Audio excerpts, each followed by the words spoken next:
골키퍼부터 빌드업을 하는 목적은 뭔가요? 아무래도 공을 쉽게 뺏기지 않는 아무래도 그렇게 하는 목적은 뭐죠? 제가 몰라서 여쭤본 거예요. 강사님께 좀 여쭤보고 싶은 게, 저는 이제 그 유소년 축구 쪽에 이제 관심이 많아서 이제 유소년 축구에 관련된 일도 하고 있고, 이런 유소년 축구 관련된 교육 방송을 하고 있는 건데, 여기 나오시는 게스트분들하고 이제 말씀을 나누면서 요새 가장 이제 이슈되는 것 중에 하나가 유소년 축구만 있는 특별 규정이라는 게 있잖아요, 강사님. 두 번째 규정에 대해서 이제 여쭤보려고 하는 건데, 두 번째 규정은 골키퍼가 한 킥이 하프라인을 넘어가서는 안 된다라는 규정이 있어요. 근데 이제 강사님으로 나오셨으니까 골키퍼의 관점으로 여쭤보면, 이 규정이 과연 골키퍼들한테 이로운 규정이냐 아니냐에 대해서 골키퍼의 관점으로 한번 들어보고 싶어요, 이거를. 예, 일단은 그 통계적으로 한번 네. 얘기를 하겠습니다. 네. 골키퍼부터 빌드업을 하는 목적은 뭔가요? 아무래도 공을 쉽게 뺏기지 않는, 상대팀한테 볼을 넘겨주지 않는 확률을 줄이는 거죠. 아무래도. 그렇게 하는 목적은 뭐죠? 제가 몰라서 여쭤본 거예요. 이게 감정적으로 그냥 간단하게 네. 얘기했습니다. 축구는 골 넣기 위해서 하는 겁니다. 그렇죠. 그런데 골키퍼부터 빌드업을 해가지고 골 넣는 경우가 몇 번이나 있을까요? 한 대회예요. 월드컵이라든가 이런데. 대단히 적은 걸로 알고 있습니다. 거의 없습니다. 네. 근데 하다가 뺏기는 경우는, 골키퍼부터 멋지게 연결을 해서 골을 넣는 경우는 극히 드문 게 현실이고요. 저는 빌드업을 해야 된다는 주장입니다. 네. 그건 맞아요. 네. 그래서 찬성도 되고 반대도 두 가지가 있는데, 어떤 거냐면 골키퍼가 손에서 방출해서 차는 킥을 하프라인 넣으면 안 된다. 이건 저도 주장은 똑같이 합니다. 네. 그러니까 발리킥이라든가 뭐 하프발리, 또는 골키퍼가 들고 있다 놓고 밀고 나가서 찬다든가, 이거는 하프라인 넘기면 안 된다. 이거는 맞습니다. 왜냐하면 골키퍼 그러면 어떤 상황이냐면, 볼을 잡으면 네. 어떻게 하면 빨리 이동을 해서 우리 편한테 안전하게 줄 수 있나, 이걸 해야 되거든요. 네. 그럼 생각을 해야 되고 또 훈련을 그렇게 해야 되기 때문에 네. 이거는 분명히 하프라인 넘기면 안 됩니다. 네. 그런데 네. 아웃 오브 프레이, 네. 골라인 아웃돼서 놓고 차는 킥은 네. 과연 하프라인을 넘기는 선수들이 얼마나 될까요? 그리고 하프라인 넘겼다고 해서 얼마나 멀리 갈까요? 네. 그래서 그 부분은 네.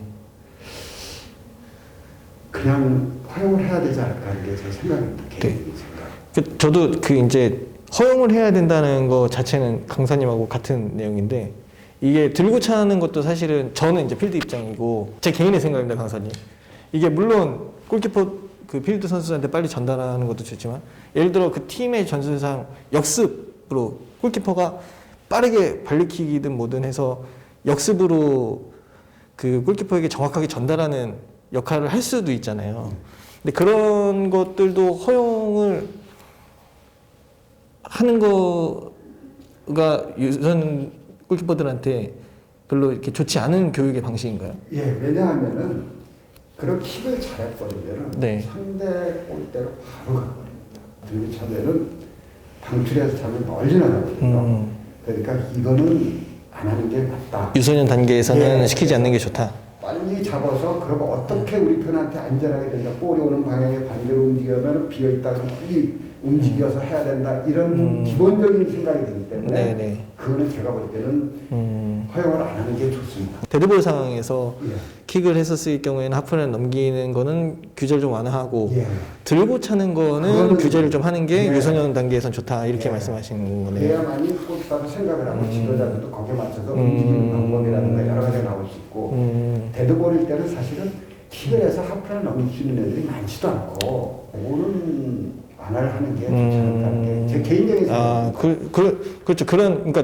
그런 규정 자체에 대해서 저희가 얘기하는 것 중에, 저희는 계속 뭘 주장하고 있냐면, 규정을 왜 만드냐, 이거를. 그러니까 규정 자체를 만들지 말고 지도자를 교육시키면 될 일 아니냐. 예를 들어 빌드업 축구를 원한다고 하면 지도자분들께 정말 이 빌드업 축구가 좋다는 것들이나 자료나 이런 것들도 막 하고, 지도자분들 해외 연수도 보내드리고, 개인의 팀을 운영하는 건 개인의 어떤 철학이 있는 거니까 지도자분들을 교육을 시키고 규제는 없애자인데, 규제가 만약에 생기면 이런 식으로 지도자분들의 창의성도 떨어뜨리는 게 아니냐라고 저희가 계속 주장하고 있는 거거든요. 골키퍼가 일단 소리를 한 다음에 하는 거는 이건 하프를 넘기면 안 된다. 이거는 제가 볼 때도 필요하다고 생각합니다. 이 골키퍼를 위해서도 이게 좀 이루은 거다. 수비, 공격, 자기 팀을 위해서. 그럼 네. 그걸 받기 위해서 순간적으로 움직임이 생길 수 있고 그거에 대한 역습도 가능하고. 그렇죠. 그래서 그거는 제가 볼 때는 하지 말아야 되고 그렇죠. 그 대신 킥을 허용해야 된다고. 왜냐하면은 경기 중에 킥을 제일 많이 하는 선수가 성인팀에서요. 네. 제일 많이 하는 선수가 골키퍼예요. 네. 그래서 저는 그거는 필요하다고 생각합니다. 그래서 정확하게 보내는 방법 이런 거를 생각을 하고요. 제가 네덜란드 갔을 때 재밌는 경기를 본 적이 있어요. 네.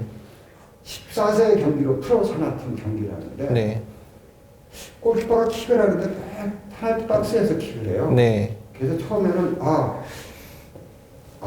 업사이드인데 내가 못 본 것 같다. 한 두 번은 그렇게 했는데 네. 좀 이상해서 여쭤봤어요.